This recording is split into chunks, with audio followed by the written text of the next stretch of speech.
여러분 안녕하십니까? 제가 지난 5월에 태어나서 처음으로 미국을 가게 된 얘기를 말씀을 드렸습니다.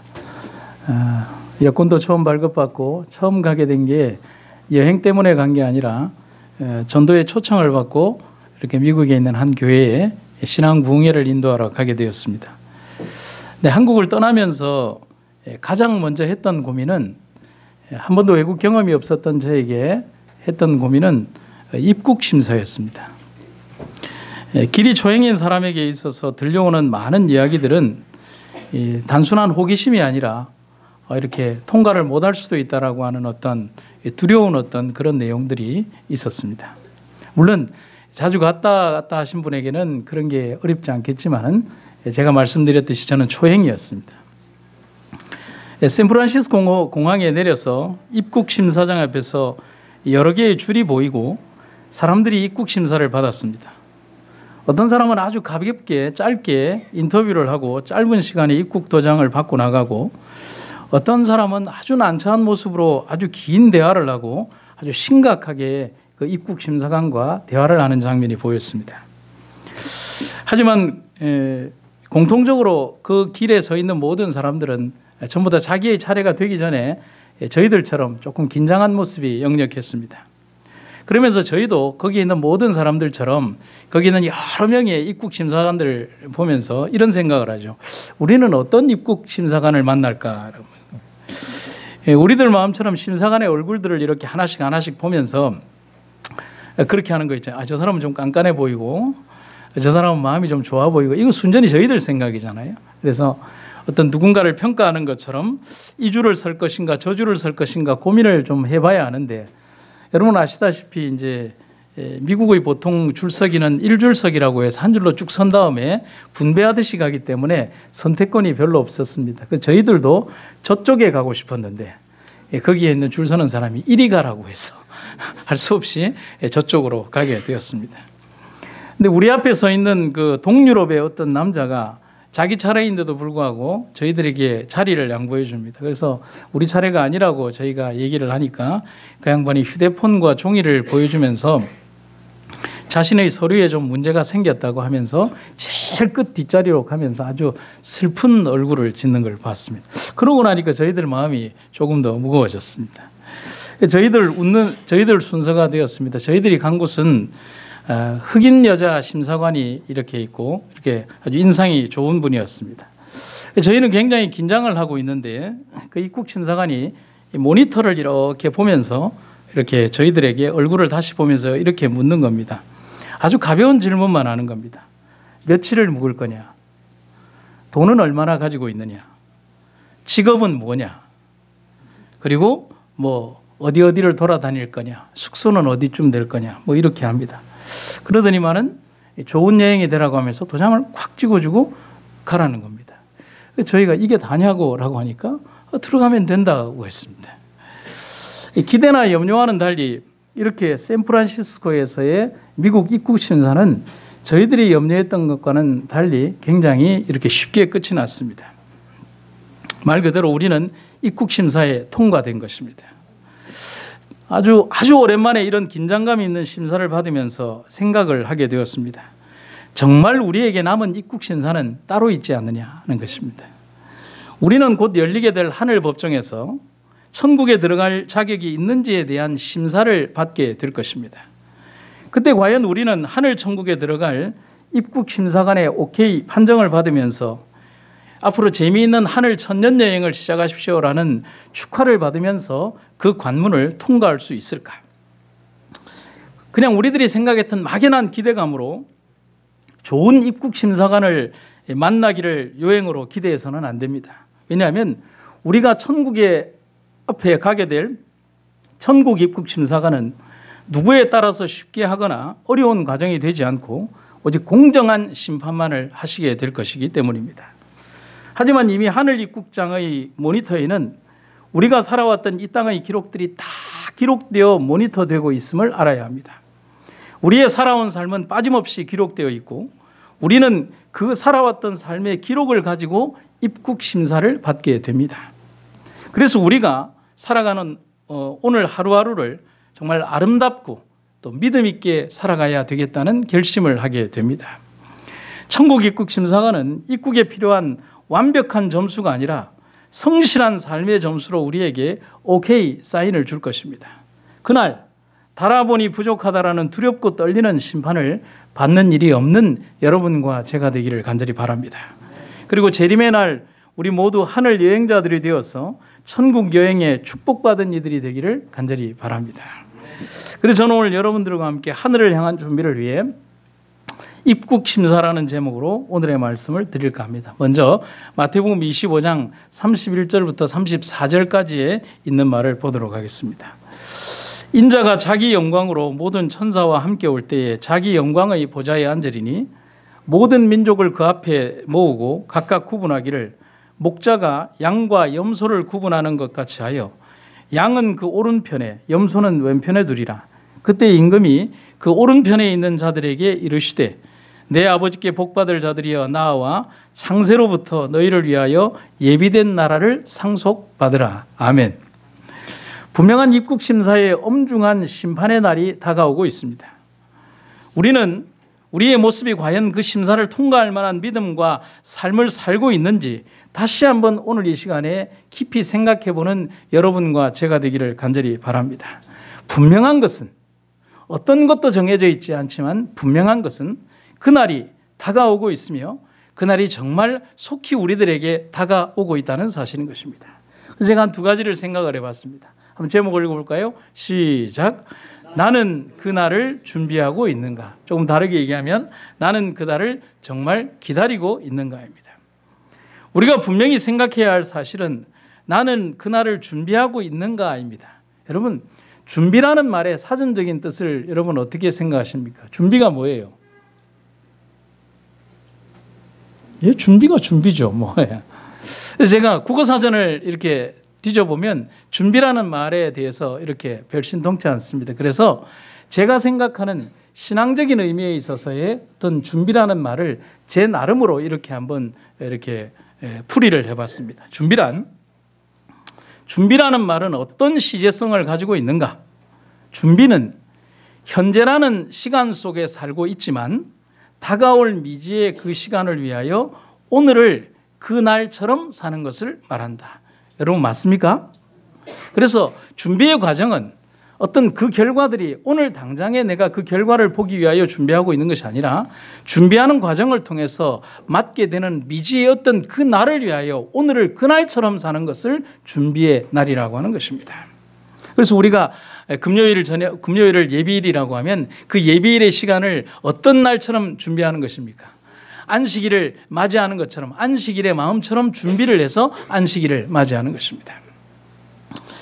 우리가 그렇게 사는 것은 뭐냐면 그날이 언제인지 모르기 때문에 그렇습니다. 그래서 베드로전서 3장 10절에 보면 이렇게 성경이 기록해 있습니다. 그러나 마침내 때가 되면 주의 재림의 날이 도둑같이 갑자기 닥칠 것입니다. 여러분 정말 우리가 예수님을 믿으면서 생각하는 것은 뭐냐면 예수님이 임하실 어떤 날을 우리들에게 좀 정확하게 가르쳐 주시면 좋지 않을까.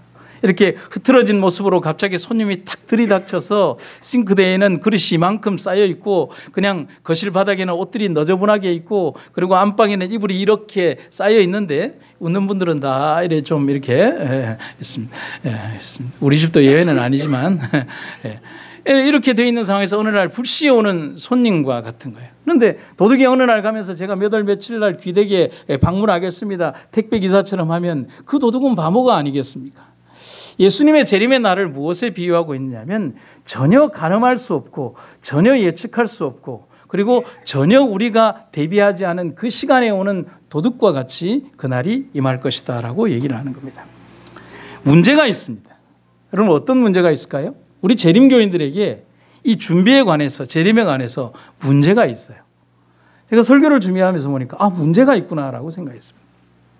그 문제란 특별히 제7일 안식일 예수 재림교인들에게서 특별히 이 문제란 나는 전혀 준비하고 있지 않은데 문제는 우리는 이 이야기를 너무 많이 들었고 오래 들어왔다는 사실입니다. 대체로 안식일 예수 재림교인들은 너무 오랜 기간 동안 재림에 대한 이야기를 들으며 살아왔습니다. 그래서 어떤 착각에 사로잡혀 있습니다. 재림교인들 거의 대부분이 어떤 착각에 사로잡혀 있느냐.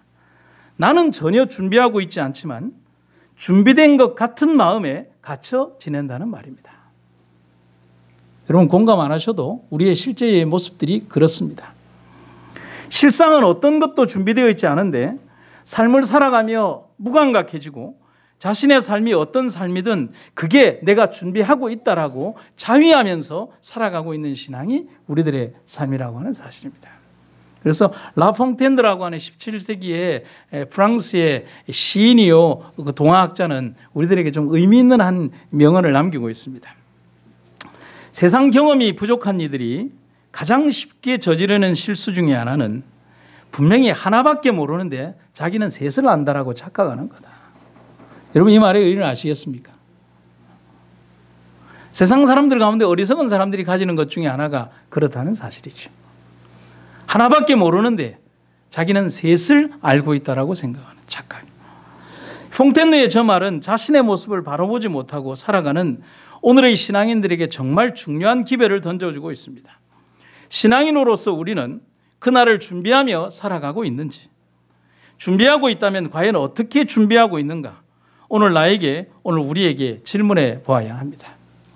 제가 조금 조급증이 있습니다. 뭘 준비를 하면 미리 안 가면 이렇게 마음이 불안해서 안 됩니다.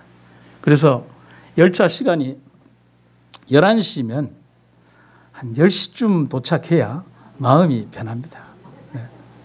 그래서 9시 반쯤 나가자고 얘기를 합니다. 그러면 9시 반에 나가자고 하면 이제 집에서 이제 막 불평이 쏟아지죠. 그럼 막 이렇게 하면 아니야, 길이 막힐 수도 있고 주차장에 차를 늦게 될 수도 있고 그렇게 얘기를 하면 그러면 그날의 환경 따라 조금 내 기분에 맞추어서 차도 좀 막히고 주차도 좀 더디되고 좋은데 신호는 시내대로 쫙 풀리고 차는 하나도 안 막히고 주차장은 뻥뻥 뚫려 있으니 도착을 한 시간이 9시 40분이 되면 저를 보고 어떻게 하라는 건지 이렇게 했습니다. 그런데 도착하고 나면 마음이 편하죠. 옛날에 저희 어머니가 그런 얘기를 했습니다. 야야 너희 할아버지가 어떤 분이었는지 아느냐라고 했습니다. 예, 어떻는데요? 옛날 기차가 느리게 가지 않습니까? 예, 많이 느리게 가는데 너희 할아버지는 기차 두 정거장 전에 벌써 40km 쌀을 짊어지고 있다라고 하는 것입니다.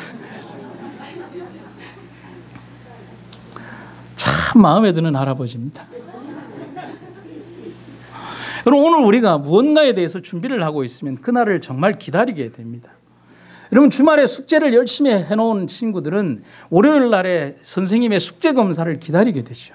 그러나 주말을 정말 방임하고 놀았던 친구들은 그들이 놀았던 시간들에 대한 것은 생각하지 않고 그 월요일에 숙제 시간을 어떻게 하면 검사 시간을 피해갈까만을 생각하는 것이 우리들의 마음이라는 것이죠.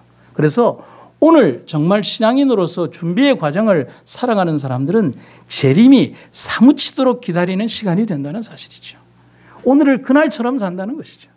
그러나 이 세상 속에 젖어드는 사람에게 있어서는 그날은 기다립니다라고 말은 하지만 그러나 정말 그 안을 바라보면 나는 정말 진심으로 기다리는 것은 아닙니다라고 얘기를 하고 있는 것입니다. 교회증언 2권에 있는 말씀을 읽어드리죠. 깨어라, 기도하라, 일하라. 이 세 마디가 그리스도인의 경구다. 탄원하노니 자신을 깨워라. 영속되는 것을 구하라. 이 땅의 것들은 곧 지나간다. 그대는 두 세상을 서로 바꿀 준비가 되었는가? 그대는 영생을 위한 품성을 형성하고 있는가? 여러분 이 말을 좀 깊이 생각하시기를 간절히 바랍니다. 그러면 여기 있는 것처럼 저를 따라 읽어주시겠습니까? 그대는 아니 나는 두 세상을 서로 바꿀 준비가 되었는가?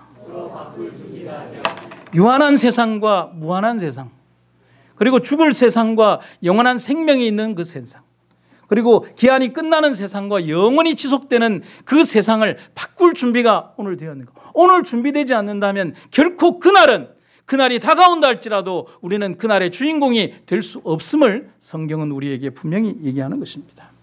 그래서 그리스도인에게 있어서 준비란 또 다른 의미를 주는 것인데, 그리스도인에게서 준비란 하늘을 사무치게 사랑하는 마음과 세상을 사랑하지 않는 두 마음이 바로 준비의 마음이라는 사실입니다.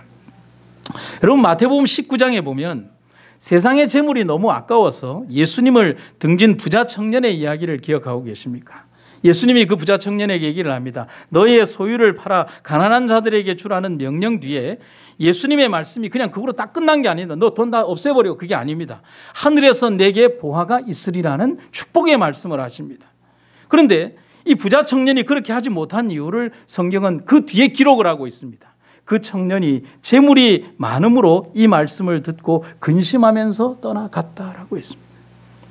여러분, 재물에 많은 것이, 돈이 많은 것이, 부유한 것이 여러분 나쁜 것입니까? 아니잖아요. 하나님의 축복이잖아요. 가난한 것을 부함으로 바꾸어 주시고, 적은 것을 많은 것으로 바꾸어 주시고, 적은 소출을 큰 소출로 바꾸어 주시면서 50배와 100배의 결실을 주시는 분이 하나님이라면 많은 재물이 결코 나쁜 것은 아닙니다. 분명히 축복입니다. 하지만 그 재물을 더 사랑했기 때문에 그 청년은 하늘을 잃어버렸습니다. 다시 한번요. 그 재물을 더 사랑했기 때문에 하늘을 잃어버렸습니다. 오늘 이 자리에서 우리가 그 청년보다 나은 믿음을 가졌다라고 여러분 자신 있게 말하실 수 있겠습니까? 하늘은 분명히 어제보다는 가까워졌고, 하루 가까워졌고, 그저께보다는 이틀 가까워졌으며, 지난 안식일보다는 일주일 더 가까워진 것이 분명한데, 우리 삶의 관심사는 여전히 하늘이 아니라 더 캐슬과 푸르지오와 차이와 온갖 아파트와 땅과 건물들이 우리들의 주된 관심사로만 여전히 남아있다면 우리의 삶은 그만큼 하늘에서 더 멀어지고 있다는 사실인 것입니다. 증언의 말씀을 한번 읽어보도록 하겠습니다. 그림도 좀 잘 봐주시면 좋을 것 같아요. 우리가 결국 망하게 된다면 그대는 무엇이 그대를 패망시켰는지 알게 될 것이다. 그것은 돈에 대한 사랑이다. 그대는 쓰디쓴 고뇌 속에서 외칠 것이다. 오 재리의 유혹이여, 나는 영혼을 잃었도다. 나는 영혼을 뭐와 바꾸었다? 돈과 바꾸었다. 나는 나의 몸과 영혼을 돈 버는 것과 바꾸었다. 여러분, 화인 여사가 한 사람에게 얘기했던 이 경고의 기별은 단순히 우리들이 듣고 지나쳐버릴 만한 것이 아니라 오늘날 많은 그리스도인들, 그리고 세상의 재물과 부요에 사로잡혔던 수없이 많은 이 땅의 사람들, 금액이 작으나 적으나 오로지 이 세상 속의 어떤 것에 치우쳐져가는, 돈을 사랑하고 돈을 경배하고 돈밖에 모르는 우리들의 삶의 어떤 이 시대의 풍조 속에 살아가는 그리스도인들의 참된 슬픔을 지적하고 있다는 사실인 것입니다. 이어서 계속 봅니다. 여러분, 이 첫 구절에 나오는 구절은 참 슬픕니다. 나는 천국을 얻기 위해 나의 돈을 희생하는 것이 겁나서 무엇을 희생시켰다? 천국을 희생시켰다. 주인으로부터 이런 말씀이 들릴 것이다. 이 무익한 종의 수족을 결박하여 바깥 어두움에 던지라. 우리는 그대의 운명이 이렇게 되지 않기를 바란다.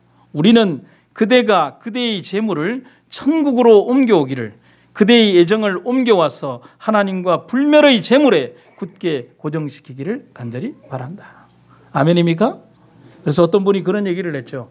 그대는 먼저 천국에 갈 수 없지만은 그대의 재물은 먼저 천국에 갈 수 있다라고 했습니다. 그것은 뭐냐면 오늘 우리들의 삶 속에서 하나님과 영원한 생명을 위하여 오늘 우리들의 삶 속에서 살아가는 이 땅의 삶이 어떤 삶을 통해서 살아가야 되는지에 대해서 우리는 분명코 깊이 있게 생각해 봐야 하는 것입니다. 여러분, 제가 예전에 설교를 드리면서 드렸던 말씀이 있습니다. 여기 슬픈 사람들, 여기 고통스러운 사람들, 여기 아픈 사람들, 여기 너무 행복한 사람들, 너무 행복해서 시간이 멈추었으면 하는 사람들, 그 모든 사람들에게 공통적인 것, 우리는 그 시간에 절대로 영원히 멈추어 서지 않는다는 사실. 우리가 지니고 살아가는 삶의 무거운 십자가도 지나갈 것이고, 우리가 지니고 살아가는 그 아름다운 삶의 희락과 열정도 다 지나가며, 오로지 우리가 당면하게 되는 거룩한 심판관 앞에서 영원한 천국의 자격이 있는가 없는가를 판단하게 될 그 날 아래 분명히 서게 될 것이라는 사실을 여러분과 제가 기억하시기를 간절히 바랍니다. 그날을 고대하는 마음으로 살아가는 우리들이기에 우리는 우리의 이름 속에서도 예수님을 기다린다는 의미를 담아서 살아가고 있습니다. 우리 교단의 이름 제목이 뭐예요? SDA 뭐죠? 우리 장로님 아주 신식이라서 스다라고 했습니다. 제가 말씀드렸죠. 사우디아라비아가 아니라고. 네. 따라해 보시죠. 세븐스데이 어드벤티스트. 제7일 안식일을 지키며 예수 그리스도의 재림을 고대하며 살아가는 무리들. 우리들의 이름 속에 예수님의 재림이라고 하는 것을 가장 고대하며 살아가는 무리들이 우리들인데, 우리들의 삶 속에 재림은 사라지고 이 땅에서의 삶만 남아있다면 우리는 가장 슬픈 삶을 살아간다고 할 수 있습니다. 참된 준비와 기다림이 우리 삶의 가장 중요한 목적과 또 목표가 되기를 주의 이름으로 축원합니다. 두 번째는 그렇게 말하는 오늘이 바로 그 날이라는 사실입니다. 화인 여사는 우리에게 준비에 대해서 이런 얘기를 합니다. 훌륭한 정신적 재능과 높은 도덕적 품성은 우연히 이루어지는 것이 아니다. 하나님께서는 기회를 주신다. 성공은 그 기회를 활용하는 데 달려 있다. 여러분 공감하십니까? 우리가 언제나 기억해야 하는 것은 흔히 말하는 기회는 우연하게 주어지는 것이 절대로 아니라는 사실입니다. 사진작가는 단 한 컷의 사진을 얻기 위해서 수천 컷의 사진을 찍습니다. 우리 강진경 장로님이 사진을 굉장히 좋아하시고 사진도 많이 올리시는데, 여러분 그 사진이 그냥 나오는 게 아니죠. 먼 곳으로 가서 사진을 막 찍고, 여러분들에게 올려드리는 사진은 여러 컷의 사진들 가운데에서 정말 마음에 드는 한 컷을 뽑아서 우리들에게 보여주는 것이죠. 여러분 한 장을 찍고서 한 장이 명작이 나오는 것이 아니라 작가들의 표현을 보면 수천 컷의 사진을 찍고 수백 컷의 사진을 찍은 다음에 원하는 한 컷을 잡아내는 것이죠. 느낌과 감정과 감동이 있는 사진 하나를 찾아내는 것입니다. 우리가 광고 매체를 통해서 보면 예를 들면 치킨 광고나 라면 광고가 나오면 여러분 그게 단번에 이루어지는 것이 아닙니다. 여러분 그 광고 현장에 가보면 어떤 줄 아십니까? 한 사람의 그 광고를 찍는 장면을 위해서 치킨을 한 10박스, 20박스씩 갖다 놓고 먹습니다. 그러면 그 광고에 매달리는 이 모델은 어떻게 하느냐면 그 광고를 하면서 그 음식을 먹으면서 또 컷하고 다시 찍읍시다. 그럼 또 하고. 그러면 그게 먹다가 지치면 토해내고 난 다음에 또 먹고 토해내고 난 다음에 또 먹고. 그래서 어떤 이 배우는 그렇게 얘기하죠. 이 장면을 찍기 위해서 라면을 한 상자를 그날 먹었다고요. 어떻게 먹겠습니까? 토해내는 수밖에 없죠. 몇 장면을 위해서요? 광고에 나오는 10초의 그 장면을 위해서. 아니 실제로 먹는 이렇게 빨아들이는 그 장면은 10초도 되지 않죠. 여러분 윤기나는 라면을 위해서 어떻게 하는 줄 아십니까? 그 맛없는 식용유를 바른 다음에 그들은 먹습니다. 그렇게 10개의 30여 개의 라면을 들이키고 난 다음에 다 찍고 난 다음에 그 광고주가 뭐라고 하는지 아십니까? 제일 처음에 찍은 게 제일 낫네라고 합니다. 우리가 기억해야 하는 것은 기회는 준비하는 자에게 주어진다는 것입니다. 여러분 우리가 하늘에 가게 될 입국 신사는 그날에 하지만 우리 삶의 오늘 하루하루가 바로 그 날임을 잊지 마시기를 간절히 바랍니다. 이렇게 살아가자. 제가 오늘 설교를 마무리하면서 이렇게 살아가자 하면서 제가 3가지의 결심을 한번 이렇게 적어봤습니다. 첫 번째, 오늘이라는 삶을 살며 내 삶이 말씀에 사로잡힌 사람이 되기를 기도하자. 아멘입니까? 세상이 우리에게 아무리 좋은 것과 행복한 것과 기쁨을 준다고 할지라도 그것이 영원하지 않다는 것을 기억하자. 아멘입니까? 그리고 이 땅에는 뿌리 내리지 말자. 그래, 나그네처럼 살아가자. 요셉이 죽으면서 그들의 후손들에게 했던 말, 너희가 여기서 나갈 때 맹세해라. 너희들이 나갈 때 나의 해골일지라도 들고서 약속의 땅 가나안으로 나가라. 나는 이 땅 아래에 영원히 묻히기를 원치 않는다 했습니다. 여러분 우리가 가야 될 영원한 생명의 하늘나라가 저곳에 있는데 우리는 영원히 이 땅 아래에서 살 것처럼 그렇게 얘기를 해서는 안 되는 것입니다. 여러분 우리의 삶이 시한부적인 삶을 살고 있고 영원히 존재할 수 없으며 영원한 것은 하늘에 있음을 여러분과 제가 기억하시기를 간절히 바랍니다. 제가 제일 첫 시간에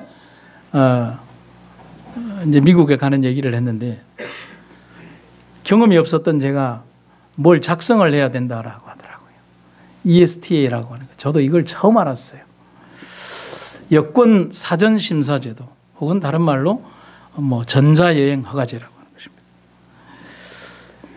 미국과 조약을 맺은 37개국의 비자 면제 국가의 입국자들을 대상으로 그들이 미국에 오기 전에 미국의 한 사이트에 접속을 해서 ESTA라고 하는 것을 작성을 합니다. 그리고 사전 입국 신청서를 작성을 하는 것입니다.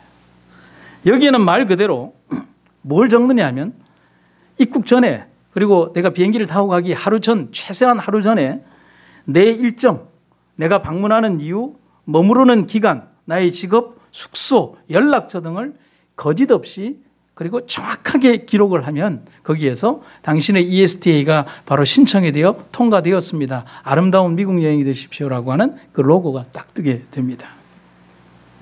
저도 작성을 했습니다. 그런데 이게 어떤 효과를 주냐? 이게 바로 논패스 형식으로 프리패스 형식으로 지나가는 것은 아니고요. 이제 그걸 바탕으로 해서 그들의 모니터에 나의 사전 입국 신고서가 그들의 모니터에 이렇게 쭉 뜨는 것입니다. 그들은 이미 내게 묻기 전에 나의 일정이나 여정들을 다 알고 있어요. 왜냐하면 미리 작성했잖아요. 그래서 내가 어느 곳에 가는지 어느 곳에 머무르는지 무엇인지를 다 알고 있어요. 그들은 모니터에 다 보이는 것입니다. 그러면서 저의 얼굴과 모니터에 있는 그들의 대조된 그 사진과 여건들과 이런 것들을 대조해 가면서 이 사람이 과연 미국의 입국에 합당한 사람인가 아닌가를 대조하는 시간을 가지는 것이 마지막 입국 심사관의 그 일인 것입니다. 저는 그 입국 심사를 받으면서 많은 생각을 했습니다. 모니터 앞의 심사관은 이미 나의 일정을 다 보면서 질문을 하고 있습니다. 다 보여지는 것이었습니다. 그러면서 무슨 생각을 했을까요? 그렇다. 하늘도 그럴 것이다. 여러분 맞습니까? 엄숙한 심판대 앞에는 책이 있고 우리 삶의 모든 여정이 낱낱이 기록이 되어 있습니다. 요한계시록 20장 12절에 뭐라고 기록이 되어 있습니까? 또 내가 보니 죽은 자들이 큰 자나 작은 자나 그 보좌 앞에 서 있는데 책들이 펴 있고 또 다른 책이 펴졌으니 곧 생명책이라. 죽은 자들이 자기 행위를 따라 책들에 기록된 대로 심판을 받으니. 여러분 우리가 살아왔던 삶의 모든 행적과 기록들은 너무나 정확하게 우리의 외적 행동의 이야기들 뿐만이 아니라 우리의 내면에 가지고 있었던 근본적인 원인과 내 삶의 동기까지 다 기록이 된다고 하는 사실인 것이죠. 예수님은 마지막 재림의 날 당신의 오른편에 선 자들을 위하여 상급을 주신다라고 말씀하십니다. 여러분 오늘을 어떻게 살아가야 할까를 다시 한번 생각하게 됩니다. 그러면서 분명한 것은 나는 앞으로 얼마나 오래 이 땅에 머무를지는 모르지만은 분명한 것은 앞으로 나에게 남은 날이 지금껏 살아온 날보다 작다는 사실만은 분명히 압니다. 하루가 가면 여러분 하루가 줄고 다시 하루가 가면 하루가 줍니다. 나는 나에게 질문을 합니다. 그러면 나는 어떻게 살아가야 할까? 오늘 이 땅에 남겨진 남은 물이라 칭하는 우리들의 삶에 우리 함께 그런 아픈 질문을 한번 해볼 필요가 있다는 사실입니다. 내가 살았던 어제까지 살았던 나의 삶에 여러분 만족하십니까? 내가 살고 있는 오늘의 삶으로 내가 천국에 갈 수 있다라고 생각하십니까? 가슴을 찢는 고통과 슬픔이 우리 삶의 마지막 모습이 되지 않기 위해서 살아가는 우리의 오늘의 하루를 우리의 가는 삶의 방향을 정말 올바르게 살아갈 수 있기를 간절히 바랍니다.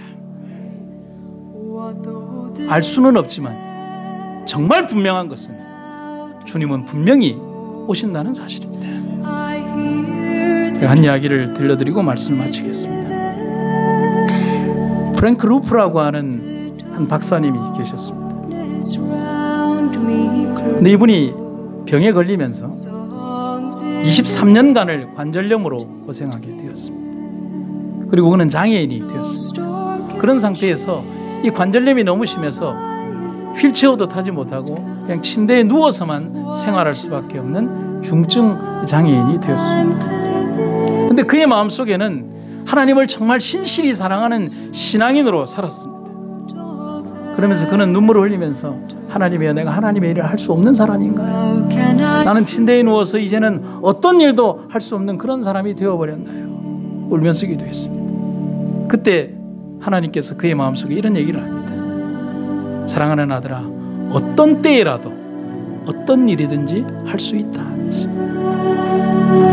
그것은 그에게 너무나 큰 충격이었어요. 아니, 침대에 누워있는 관절염 환자가 아무것도 할 수 없는데 무엇을 할 수 있겠습니까? 그리고 그는 이런 기도를 하고 생각을 했습니다. 나는 왜 이렇게 늘 아프게 살아야 하나? 내가 관절염으로 누워서 일생을 사느니, 그리고 죽을 때까지 그렇게 사느니, 지금부터 내가 새로운 일을 한번 해봐야 되겠다. 내 몸은 움직이지 못하지만 내가 누워있는 이 자리에서 펜을 들어서 불신자에게 전도의 편지를 보내리라. 병상에 누워있는 사람에게 위로의 편지를 보내리라. 그리고 또 낙심된 자에게 용기의 편지를 보내리라. 그의 결심이었습니다. 그 다음부터 그는 병상에 누워서 편지를 쓰기 시작했습니다.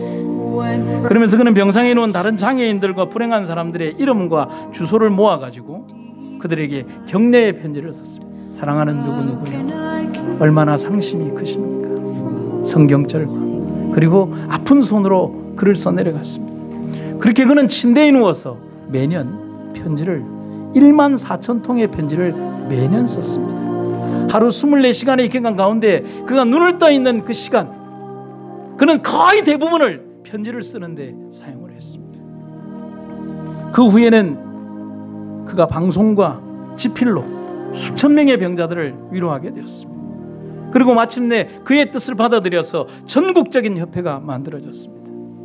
그는 이렇게 얘기합니다. 여러분, 우리는 어떤 때라도 어떤 일이든지 할 수가 있습니다.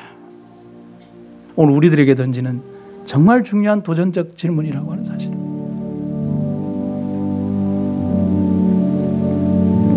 내가 돈이 없다고 탄식하지 마십시오.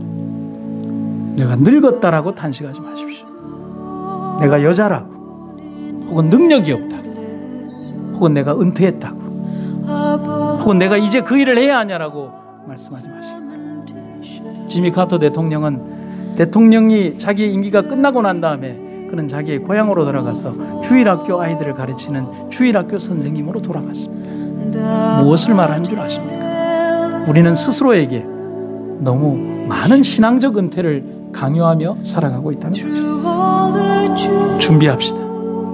그리고 주님이 오실 때까지 우리 삶의 모든 것들을 준비하며 살아가기를 간절히 바랍니다. 여러분, 우리는 그 엄숙한 입국 심사의 시간을 위하여 오늘 무엇을 어떻게 준비하고 계십니까? 속임수로 가릴 수도 없고 숨길 수도 없는 엄숙하지만 가슴 설레이는 천국 입국의 날, 우리는 그날의 감격스러운 주인공들이 되시기를 주의 이름으로 축원합니다. 말씀 마치겠습니다.